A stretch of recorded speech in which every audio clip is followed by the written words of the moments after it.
And I've always been. I've done very well with that over the years, even before this. But I was talking about the different wars, and look, India, Pakistan, they were going to go at it, nuclear weapons. I said, that's okay, you can go at it, but I'm putting a 350% tariff on each country, no more trade with the United States. No, you can't do that. I said, I'm going to do it.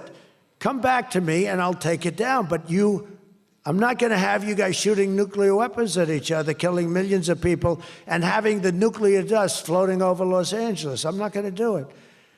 They said, we don't like that. I said, I don't care if you like it or not. So I was all set. I told Scott, 350% tariff to settle that war. If you don't, we'll make a nice trade deal. They were in the midst of a deal. Now, no other president would have done that. Another guy would have, like Joe Biden, doesn't even know what countries we're talking about. He wouldn't have any idea. There'd be no tariffs, no nothing. Just the whole world would go to hell. But no, I used tariffs to settle all these wars. Not all of them. 5 of the 8 were settled because of the economy, because of trade, because of tariffs. So I did this. But, and then I'll tell you what, the Prime Minister of Pakistan called me. Thank you very much. He actually said I saved millions, and he said it in front of Susie. He said, President Trump saved millions and millions of lives. He doesn't even know that, but he saved millions of lives, and he talks about it. And I got a call from Prime Minister Modi saying, we're done. I said, you're done with what? We're not going to go to war. I said, thank you very much. Let's make a deal. But I saved a lot of people, millions of people, on many other wars. Azerbaijan, you know what was happening there? I settled that. That was going on for many, many years. Actually, Putin called me. He said, I can't believe you got that one settled. We've been trying to settle that one for a long time. I said, don't worry about that. Just let me settle your frickin' war, okay? You don't have to help me. I don't need any help. I need help with your war. And it'll get done. But working with the Crown Prince was amazing because he mentioned Sudan yesterday. And he said, sir, you're talking about a lot of wars, but there's a place on earth called Sudan, and it's horrible what's happening. And I viewed it as being just sort of a freelance, no government, no this, no that. And he explained the whole culture and the whole history, and it was very interesting to hear. Really amazing, actually, to hear. And, we've already started working on that, okay? He said that would be the greatest thing you can do. That would be greater than what you've already done. That was your expression. Is that a correct expression? Pretty good.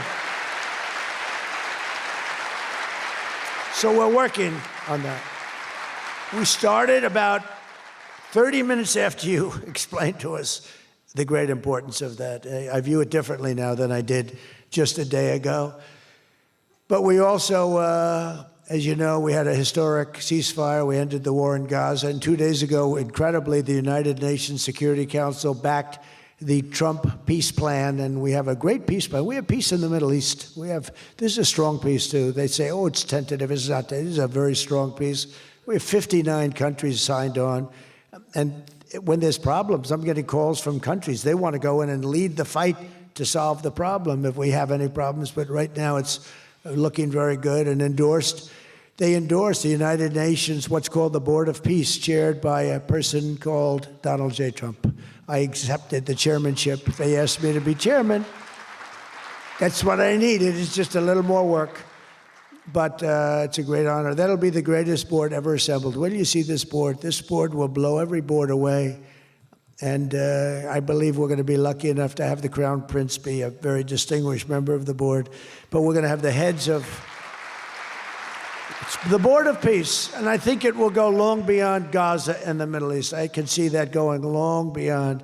There'll never be anything like this in terms of, I know you all have wonderful boards, but this is going to blow it away. It's going to blow them all away, and it's going to do some really good. So in the coming months, the Crown Prince and I are going to ensure that the ceasefire and everything else that's going on that's so positive in the Middle East, hard to believe. I mean, I've grown up, peace in the Middle East. I used to have peace in the Middle East, but never happened. We have peace in the Middle East. It's an amazing thing. Nobody thought, 3,000 years they talked.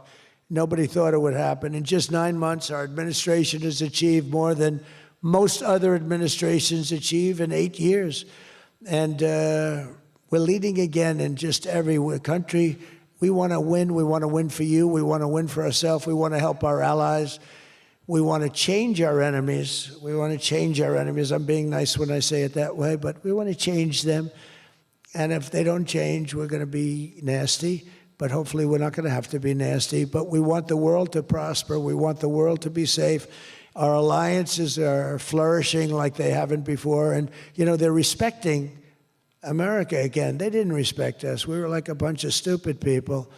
We had a president that couldn't get up and talk, couldn't walk up a flight of stairs. We had people that didn't know what the hell they were doing. We were an embarrassment all over the world. But now we have people that are respected at levels that we've never seen before. So I just want to tell you that this is a group that I respect. I read every single name of every single person sitting in each and every seat. And I either know you or I know of you. This is an amazing group of people.